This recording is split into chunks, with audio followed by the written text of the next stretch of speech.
So? I'm officially engaged as of Saturday. Yeah, congratulations. Well done. Give her a hug. So tell us about it. What happened? How do you do it? So we took a trip up to Leavenworth, had plans to get changed kind of the whole time, and I think the Lord is teaching us to be adaptable at the start of our engagement and for the start of our marriage. So it's good. Maybe not in the moment it was as good, but the Lord's teaching us good things. We went to Leavenworth, had awesome snow. It was beautiful up there, and she said yes, which was super important. Good. But yeah, it was awesome. It was truly a blessing, and we were safe even in the snow. So thank the Lord for that, and thank the Lord that we're learning to be adaptable. That's good. Awesome. Congratulations. Thank you so much. So yeah, well, welcome back to another video. I'm Ellis, this is Evan, and this is Jordan, and today we're talking about marriage. And as you heard, Evan just got engaged. Yeah. Jordan, you're married. How long have you been married? 9 years, going on 10. 9 going on 10. What's your wife's name? Hannah, Hannah. with an H. With an H, okay. I'm married to Rachel without an A. It's EL, not AEL. She always clarifies that. We've been 11 years now married. So, and yesterday's message was all about marriage, and we want to think about how does that apply to us as husbands or future husbands.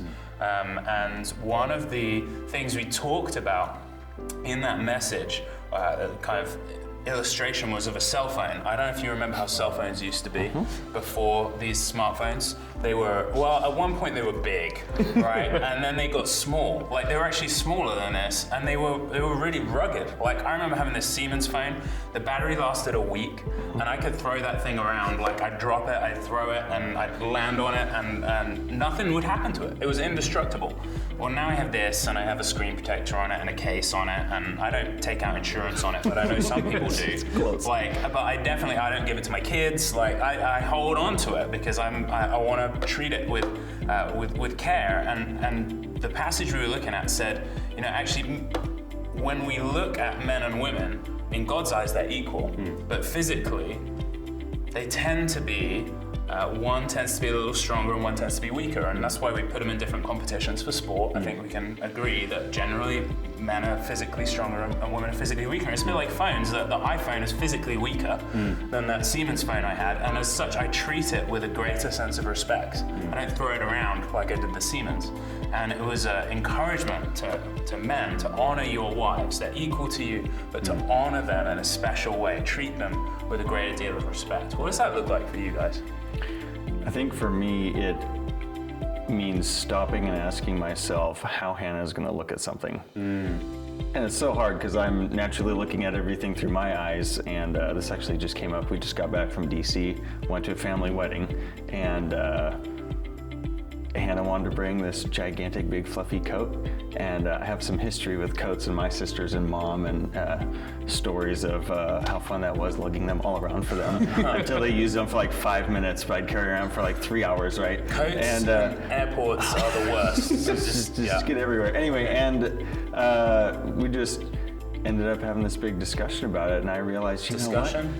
Oh yeah, it was a discussion. There were tears shed, mostly mine, because I was so wrong for having just shut her down over a coat that was really important to her. In her eyes, it was really important. It made her feel comfortable and prepared for the trip and all of that. And in my mind, I'm just running through all the logical reasons why coats are completely unnecessary if you have a rain layer and a warm layer and a base layer and all the proper layers. But it doesn't matter. And I should have... So rugged. It's so rugged. I should have considered her first and what was important to her, thought about it from her perspective, and I didn't. And that was, anyway, I should have had this. I wish the sermon had been, a week earlier. maybe I could have handled that a little better. And what was the follow-up to that? Well, we're definitely going to be talking about coats prior to trips instead of in the moment. And no, she'll probably be beginning to take her coats with her more often. Yeah. But you apologized, and absolutely. You saw that you were being pig-headed, and yes, it was unnecessarily just heavy-handed. Yeah, well, that's a cool example. One of the other things we talked about is how marriage and our relationships with our spouse or our future spouse, in your case, like actually changes us. Yeah. That it's not, you know, a lot of people I think go into it thinking, I want to change the other person, which is really bad motivation. But actually, it changes us, and we need to be willing to accept that change. Yeah. How have you seen that, even in your process of dating and engagement? Yeah. To Jimena? I think if you had to have one word to describe Jimena, if you don't know anything about her but just met her, is joyous. She is someone that just shares her joy and flows through her. She is so smiley, just so loving, always happy. And I know for me, I can be a very serious person sometimes, to the point where I call myself a realist, but maybe a pessimist. And so it is such a gift to have somebody in my life that is pointing me to joy. You can tell the difference between a week when Jimena's here or she's on a trip, because it shows in my mood how joyous I am because I'm not having this reminder.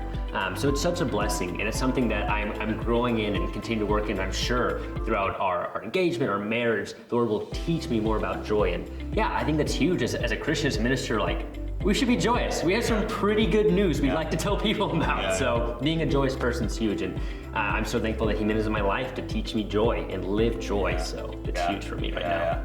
I shared a story in the message about an interaction between myself and Rachel, where she'd shared with me that she had kind of sensing a call to become a pastor, and I said to her, "Why would you want to do that?" Which is awful. Big blow-up argument. She didn't bring it up again for months and months and months. But in that season where there was that silence, so to speak, God was actually at work in my life and was kind of chipping away at my hard-heartedness and softening me a little bit. And so I can see how in the midst of struggles and difficulties that I'm being formed in my relationship, and I'm so grateful that's one of the things that I get from marriage, is that it makes me into a better person. So do you guys have any other thoughts about how you could apply some of the lessons that were talked about in the message to your marriages? When you both brought up that marriage is your first and primary ministry, that was a third or fourth data point in a conversation God has been having with me over the last 2 or 3 weeks, and just confirmed that I have not been holding it up where it needs to be. Sometimes marriage feels like you're both slaves in a Roman galley chained to an oar pulling together. You're just like, how's it over there? Yeah, blisters too? Yep. And you just kind of in parallel lives. Kids, right? Yes, three, 7, 5, and 2. Okay. And so you just feel like you're just surviving, and that just really encouraged me that I need to be spending more time to be pouring into that relationship. I know a lot of people talk about it like a bank account. That's not terribly helpful for me, because I start thinking about interest rates and other nerdy things. I'm like, the analogy falls apart. But what I did take away was very much that I need to be refocusing on that, because that ultimately will be the biggest ministry to our children as well. So when they see how mom and dad are together, and that'll have impacts on their marriages and how they interact with other people and so on. And so that was what I needed to hear, and we'll definitely be making some changes. Yeah, I love that. And actually, that's one of the things that I've learned from Pastor Mark, who's and his wife Cindy, is he's consistently said, the best thing you can do for your kids is to love your spouse. Creating that environment in a home that creates stability and enables your kids to flourish, and that's so important. And so there are also going to be people who are struggling with maybe regrets, or they've maybe even gone through some kind of brokenness in their relationship. I know maybe either of you, could you talk to that, or is there anything you'd want to say if you had a friend who was struggling with that? What would you say to them? I think one big thing that's always a heartache with these messages, and you addressed at the beginning of those messages, is singleness. I think a lot of people hear this message about wives and husbands, or just any Christian community alone, and they feel like the pinnacle of Christian living is marriage. And that's often what is conveyed, and I'm about to get married, I'm very joyous about that, but I don't see it as like the pinnacle of who I am. My first relationship's with Christ.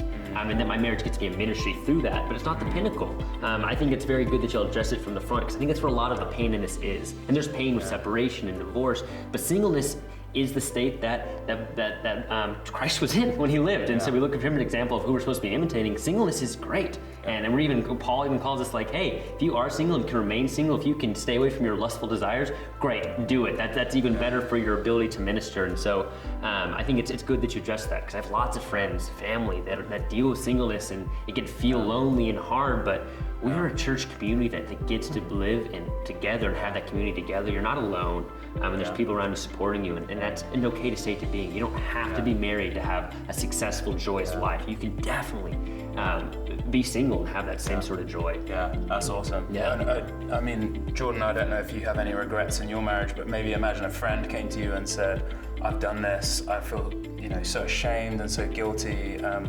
Like, how would you minister to that person, or what advice would you give to someone who's in that situation?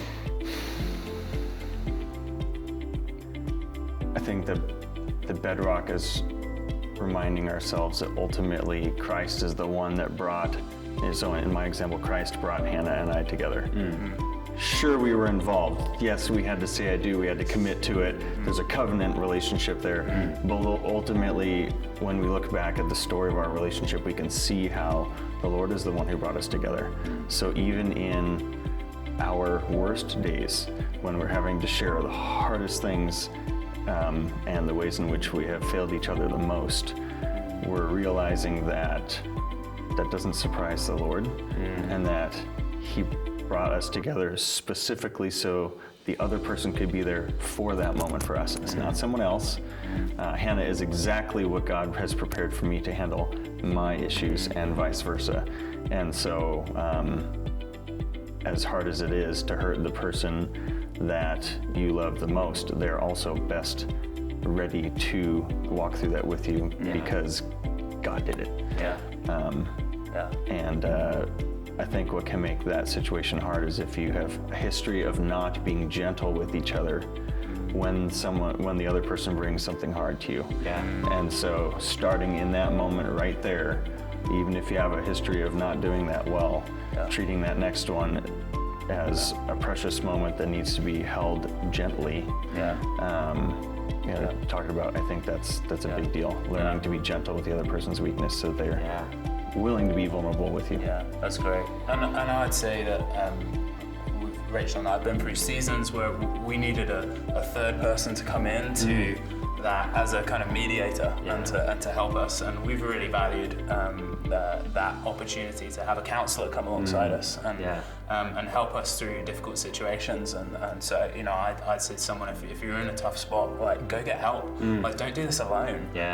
This isn't something that you need to bear by yourselves as a couple, and sometimes you just need a third person to kind of take the heat off and allow lines of communication to open back up. So marriage is hard. It is really hard. Good luck. It's really hard. It's fantastic too. I love it, but it is hard. Well, I appreciate you guys. Thanks for sharing your thoughts as you've been going through this. We'll put a link to the message below, so if you haven't listened to it, you can go do that. And we'll be doing more of these all the time. So if you like this video, give us a like. If you're not subscribed to the channel, hit subscribe. We'll be posting more content all the time. Have a great week. See y'all. Bye.